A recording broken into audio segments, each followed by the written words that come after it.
তো গাইস এই যে মহারানীরা এখন বাড়ি যাবে, তাই এই যে গাড়ি ঠাড়ি বার করে এখন চললেন।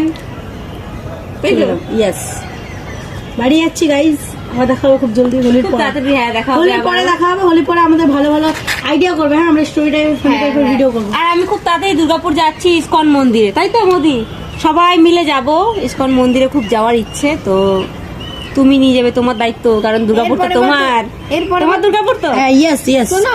আমি বানিয়েছি নাকি দুর্গাপুরটা? আমার বলছে যে লোকে কমেন্ট করবে যে ও বানিয়েছে নাকি দুর্গাপুরটা, ওর দুর্গাপুর বলছো। ওখানে থাকে, ও ভালো করে জানে দুর্গাপুর, সবকিছু চেনে, ওর জন্যই বললাম আমি, বুঝলে? আর আমি রাস্তাঘাটে আমি হারিয়ে যাই, তখন লোককে জিজ্ঞেস করি ব্যারাঞ্চিটির রাস্তাটা কোন দিকে, আমার ঘরে।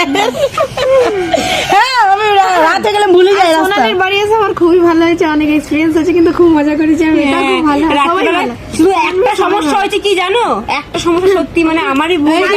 রাত্রেবেলা এই যে ওর মশা, আমরা মানে মশারি টানাইনি, ঠিক আছে? মশারি টানাইনি আমরা হচ্ছে ওই মশারি ছাড়াই ঘুমিয়ে গেছি মর্টিং জ্বালিয়ে। কিন্তু আমি আরো হচ্ছে ব্ল্যাঙ্কেটের তলায়, ও মুখ বার করে ঘুমিয়েছে, আর মশায় কামড়ে ওর পুরো মুখ লাল হয়ে গেছে। তারপরে শিয়ালের ডাক শুনেছে, ওর ঘুম হয়নি ঠিক না, মতো। তাও এই বাড়িতে এসে আমার খুব শান্তি লেগেছে। মানে মনে একটা দুঃখ ছিল, সেটা নেই, কারণ ম্যাজিকের মতো উড়ে গেছে। দেখো কত শান্তি। তো চলো গাইস, এখন ওদেরকে একটু সামনে ছেড়ে দিয়ে আসি, হাইওয়ে তো উঠিয়ে দিয়ে আসি। তো চলো, টাটা, দেখা হবে নেক্সট ব্লগে। ব্লগে টাটা।